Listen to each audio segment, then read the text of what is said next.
Paisajes imaginarios.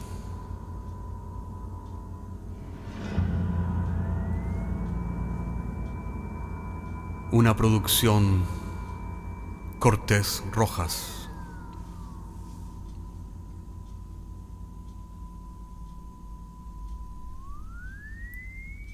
Temporada 12ª.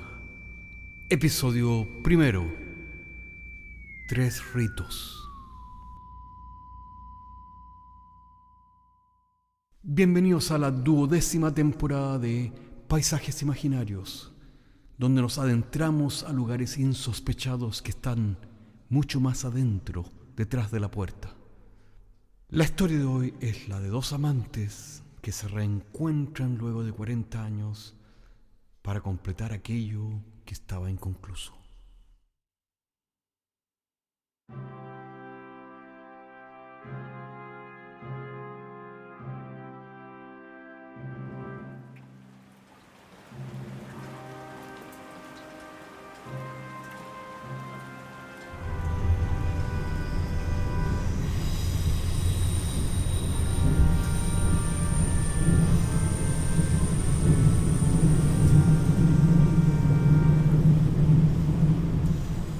El tren se detuvo en la mitad de la noche en la pequeña estación de Oxenholme, en el distrito de los Lagos del Norte de una Inglaterra rural. Ian se bajó en aquella estación desierta con solo la mochila en la que llevaba todas sus pertenencias desde hacía 40 años. Apenas había pisado el andén cuando el tren partió de improviso, sin darse cuenta del único pasajero que se había bajado allí. Hacía frío y lloviznaba suavemente, como si los elementos se estuvieran riendo de él, y también de aquel verano británico frío y mojado.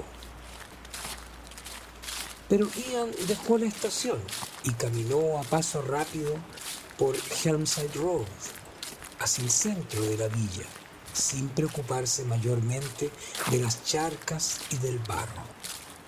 Tenía prisa por llegar a la casa antigua que estaba en Rochester Gardens antes de que se hiciera de día. Aquella casa donde hacía más de 40 años atrás, cuando todavía no era realmente un hombre hecho y derecho, había conocido y amado a Marion. Y así, media hora más tarde, llegaba sucio y mojado a la entrada de la casa que ahora en el presente estaba casi en ruinas, pero que parecía intentar mantenerse digna, como si todavía Margaret Thatcher estuviera en el poder.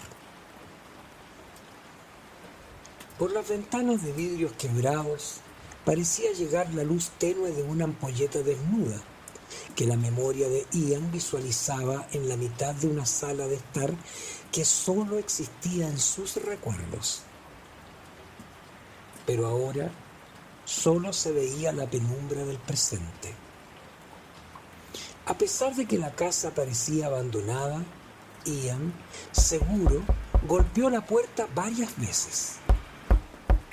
Y como por magia, a los pocos instantes, la misma Marion abrió la puerta desvencijada lentamente. Al ver que el que golpeaba era Ian, le sonrió, tal como lo había hecho hacía 40 años, la última vez que se habían visto. Después de una pausa, le hizo un gesto con la mano para que pasara mientras le hablaba. Veo que finalmente has vuelto después de todos estos años. Pensé que nunca más volverías. Pensé que estaría por siempre atrapada en Oxenholme, en la memoria y en el pasado. Ian, sin contestarle, siguió de memoria hacia donde recordaba que había estado el comedor. Al llegar, se sentó en una de las sillas polvorientas frente a una mesa cubierta de telarañas, donde era claro que no se había servido ninguna cena desde hacía mucho tiempo.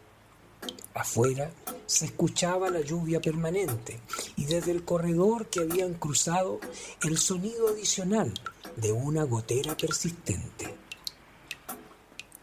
Marian le preguntó desde el marco de la puerta, como era habitual en todo el Reino Unido en circunstancias parecidas. ¿Quieres té? Voy a poner la tetera. Y sin darle tiempo para responderle, partió a la cocina.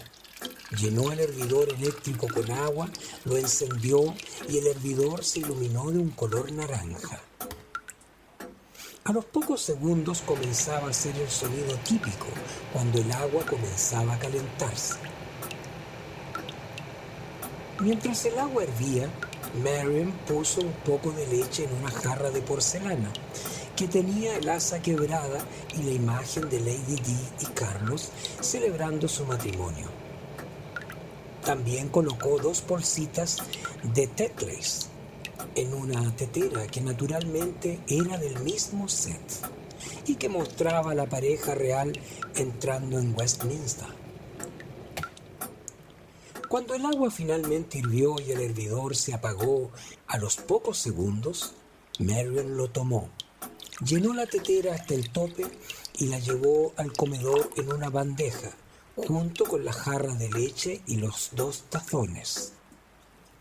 Ian la observaba paciente desde su silla, mientras ella completaba los preparativos de aquel rito.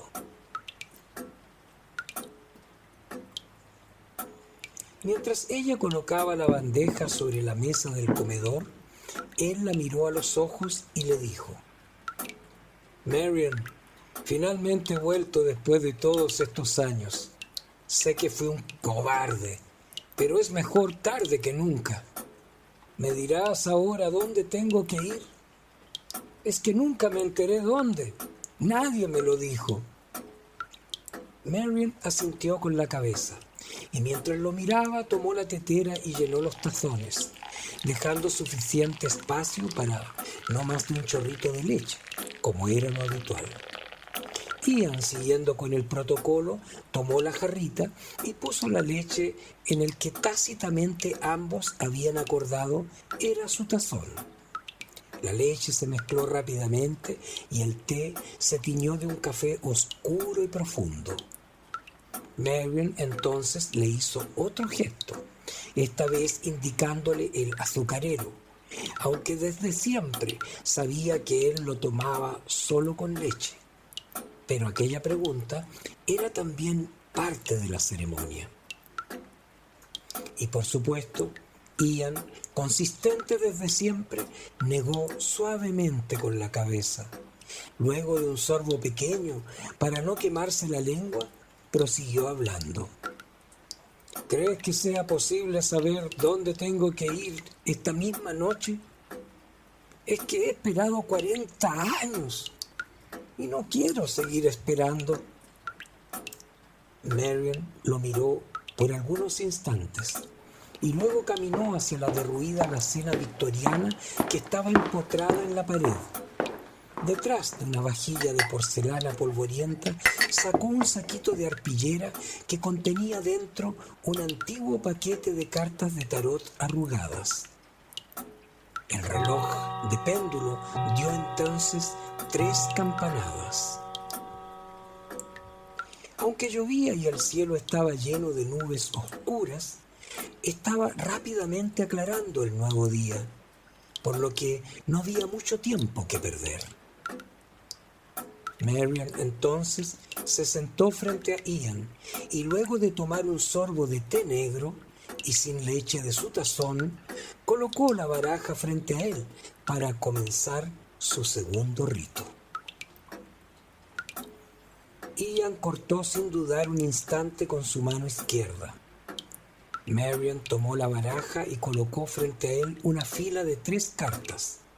Lo miró a los ojos y le preguntó: ¿la respuesta que buscas está en estas cartas antiguas y olvidadas detrás de una alacena victoriana en esta casa en ruinas? ¿Estás seguro de que quieres realmente saber después de 40 años? Marian, Después del accidente han sido 40 años en los que no solo tú has quedado atrapada, también lo he estado yo, acompañado de remordimientos y la pesadilla de haber desaparecido como un cobarde. Después del accidente nunca pude saber dónde. Y necesito llegar finalmente allí para poder descansar en paz. ¿Que no lo entiendes? No ha pasado un día en el que no te he echado de menos todos estos años y nunca supe dónde encontrarte. Marian asintió con la cabeza. Tomó la primera carta y la descubrió. Era el 2 de copas, que representaba una pareja intercambiando copas frente a un caduceo. Miró a Ian y le dijo: mereces saber que yo también te amé sin pensar en el futuro, en aquel verano en el que desapareciste, Ian. Éramos jóvenes y nunca nos importó nada. Solo aquellas tardes de verano a orillas del río donde nos juntábamos a escondidas para que ni mi padre ni mis hermanos supieran de lo nuestro. Ian, con la mirada fija en la carta, le dijo: hasta que supieron, tu maldito padre y tus hermanos, traficantes de heroína en Kendall, nunca nos habrían dejado casarnos. Y cuando se enteraron tuve que desaparecer. Ni siquiera tuve tiempo para poder despedirme de ti. Marian lo miró y asintió con tristeza. Y antes de levantar la segunda carta le dijo: pudimos haber escapado juntos y tal vez casarnos en Gretna antes de que nos encontraran. Todo pudo haber sido tan diferente. No necesitarías tener que saber dónde, luego de todos estos años. Ian sacudió la cabeza mientras Marian levantaba la siguiente carta, que por supuesto era la torre. No sé cómo lo supiste, pero el accidente ocurrió al poco tiempo de que desapareciste. Mi padre, por supuesto, te echó toda la culpa y juró que te encontraría y te haría pagar por todo. Pero nunca me encontró, Marian. Primero me buscó en Preston y luego en Manchester. Pero la palabra de tu padre no vale nada al otro lado de Lancaster. Por lo que no fue capaz de encontrarme. Y sí, me enteré en su momento del accidente. Pero era demasiado tarde para volver y reparar todo el daño hecho. Después de que desaparecí, ya no hubo forma de volver atrás. Lo sé, Ian, lo sé, y no te culpo. Mi padre intentó todo para encontrarte, para poder matarte, porque te hizo responsable del accidente. Pagó por una docena de investigadores privados y luego sicarios, pero mis hermanos nunca le confesaron la verdad. Y así pasó el resto de sus días planeando una venganza sin resultado, hasta que un derrame cerebral fulminante terminó con sus días hace ya casi 30 años. También supe de aquello en su momento. Tu padre era bien conocido y el chisme incluso llegó hasta Londres, aunque todavía estaban tus hermanos. Pero ahora ya nadie se acuerda de ellos. Y tampoco nadie recuerda lo que fue nuestra historia de amor juvenil, Marian. Por lo que finalmente pude volver.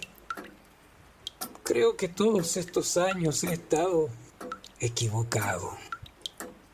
De alguna forma es posible volver atrás y poder saber dónde estás. Marian entonces levantó la tercera carta y al mirarla le sonrió con ternura. La puso delicadamente sobre la mesa para que Ian la viera. La carta mostraba a un joven que caminaba al borde de un precipicio, mirando hacia el cielo con expresión despreocupada. El joven vestía ropas coloridas y llevaba una pequeña bolsa atada a un palo sobre su hombro. En una mano sostiene una flor blanca y a sus pies un perro salta, como acompañándolo o advirtiéndole del precipicio que el loco no ve. Marion vuelve a mirarlo a los ojos y le dice: Ian, todo lo que queda está en Kendall, en los jardines de Castle Street. Solo tienes que caminar desde la entrada siguiendo una obvia línea recta. Espero que puedas encontrar finalmente paz al final de aquel sendero. Diciendo esto, Marion dejó su silla y se dio media vuelta para que Ian no la viera llorar mientras se confundía lentamente con la penumbra del nuevo día que se aproximaba inexorable. Él se levantó en silencio y con el peso de aquella verdad salió a paso lento a la calle. No tenía mucho tiempo. Había parado de llover y hacia el oriente ya se destacaba una línea del cielo azul. Caminó a paso rápido por Rochester Gardens, que a esas horas todavía se encontraba desierta. Casi al llegar a la esquina de Barton Road, le hizo señas a un taxi híbrido que se detuvo a los pocos metros. Solo era necesario decirle un par de palabras al chofer, pero de alguna forma éste ya sabía dónde dirigirse, y evitando la más mínima interacción con él, partió, sin dirigirle la palabra, hacia Kendall. A esas horas de la mañana llegaron en menos de 10 minutos a los jardines que estaban en Castle Street. Ian se bajó, cerró la puerta y caminó hasta la entrada que a esas horas estaba abierta. Mientras el taxi en silencio se perdía en la distancia y su conductor trataba de olvidarlo completamente. Ian entonces siguió las instrucciones que le había dado Marion. Entró a los jardines por la entrada principal y caminó desde aquella entrada, siguiendo el sendero de adoquines irregulares en línea recta. A ambos lados del sendero se destacaban las incontables lápidas que estaban dispuestas en filas organizadas desde 1849 hasta aquel presente. Pero Ian solo tenía ojos para una sola lápida desde hacía 40 años y que ahora estaba frente a él. La lápida donde le habían depositado su padre y sus hermanos luego del accidente. Entonces se arrodilló y colocó sobre la lápida la flor blanca que llevaba desde siempre consigo para completar el tercer y último ritual. La flor blanca que ella le había dado poco antes de que sus hermanos lo hicieran desaparecer sin que ella o su padre lo supieran. En la lápida se podía leer claramente su nombre, la lápida bajo la que Marion Ann Phillips yacía. La claridad del día solo destacó una flor blanca entre las lápidas grises. Luego de haber completado el último ritual, podían finalmente descansar en paz.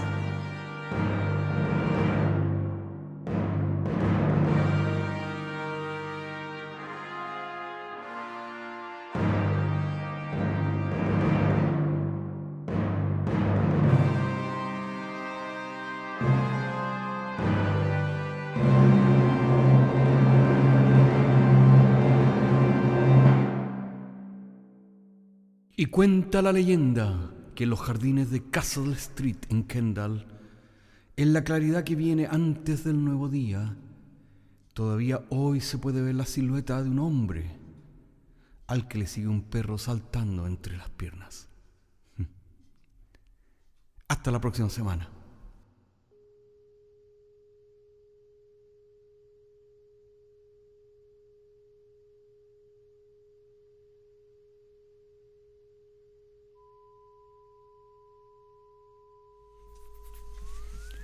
Paisajes Imaginarios es un podcast semanal que se distribuye con una licencia pública general.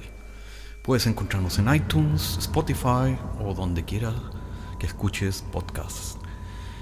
Contáctanos a paisajes@caco.cl. Hasta la próxima semana.